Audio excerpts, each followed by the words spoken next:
Hello, today we are going to talk about listening. Let me first tell about myself, introduce myself. My name is Amit Ganguly. I am passionate about coaching and teaching. So, thought of giving you some information about active listening skill.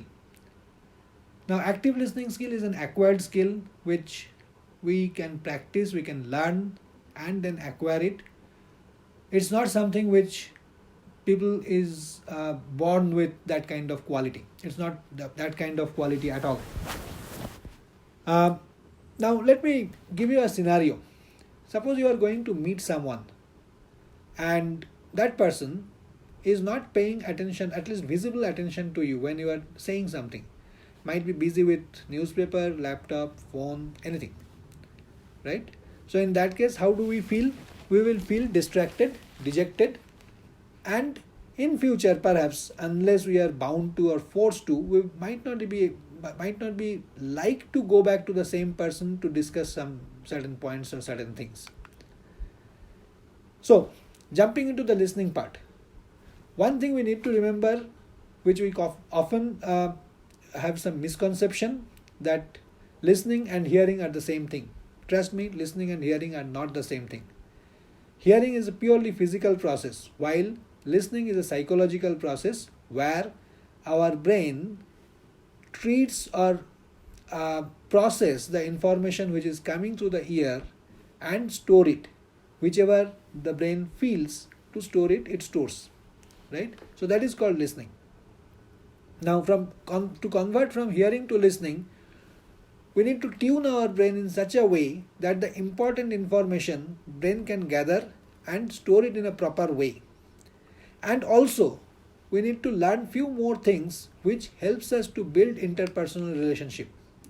Like, to be a good listener, what all characteristics we should follow or we should remember basically.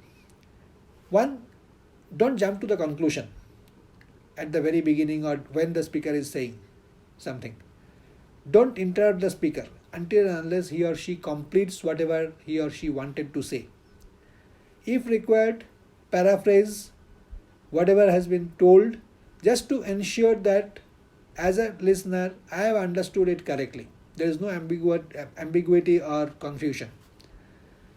It also helps to improve the interpersonal relationship and interpersonal communication, because we are giving proper attention to a person who is speaking, who is saying something. And if we are a skilled listener, you will find that more people are responding back to you in a positive way. Now, some other benefits of being a skilled listener.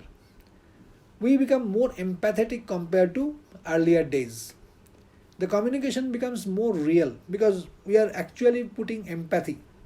One key factor for good listening or active listening is putting empathy, being listen with empathy, we can say. So that's how the communication becomes more real, more meaningful and worthwhile and deeper level. We avoid interrupting others in between, of course. The ambiguity and assumptions usually goes off. And as a supervisor in the workplace, as a supervisor or leader, we becomes a much better supervisor, much better leader whom people respect. We earn respect basically. If we talk about the definition of effective listening, what is that? Effective listening is a type of listening through which information is being gathered from the speaker and other people, or sometimes from ourselves also, while remaining non-judgmental and empathetic. We do acknowledge the speaker by various different ways. Simple gesture, nodding the head, maintaining the eye contact, saying okay, I understand, got it, got your point, something like that. And it also provide, as a listener, we, if required, we providing limited but encouraging input back to the speaker. Like for example, someone had given an idea. I said, wow, that's a fantastic idea. Assuming it's a really good idea, right? Even if it is not a good idea, Don't say that's a nonsense idea, because that will discourage that person. You say, okay, fine, thanks for bringing the idea. Let's think whether we can implement it or use it or not, right? So that way it helps to improve our personal relationship, our personal skill as well. Now, to become a good listener, what all things we need to do? As I have told, we need to maintain eye contact. You are saying something and I am looking like this, looking like this. How do you feel? You will feel bad, right? You will feel that I am not interested. Second is listen, don't hear. And if you have some mental or external barriers, remove those barriers, remove those distractions like noise. You are sitting in a noisy place, you are unable to hear, or mentally you are disturbed, so you are not in a proper mental frame or frame of mind where you can really listen and absorb things. In those cases, it's better to either defer the process, or if it is not something to do with my mind, if possible, go to a quieter place and then listen. If required, take notes. But one advice, don't get indulged in taking notes only, because in that case you will losing focus and finally start missing the information. If required, seek clarification. There is nothing wrong in seeking clarification. That's absolutely fine. That clears ambiguity. And again I am saying, defer judgment.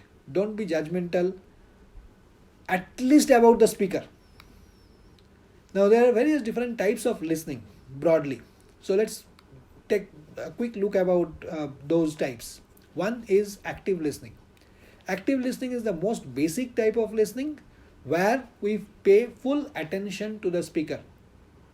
So the minimum we can do for active listening is look at the person, have an eye contact and acknowledge you are listening. Just nod your head, okay, I see, just like this. So that's the first stepping stone. Next, move from active listening to one level up is reflective listening. What does it mean?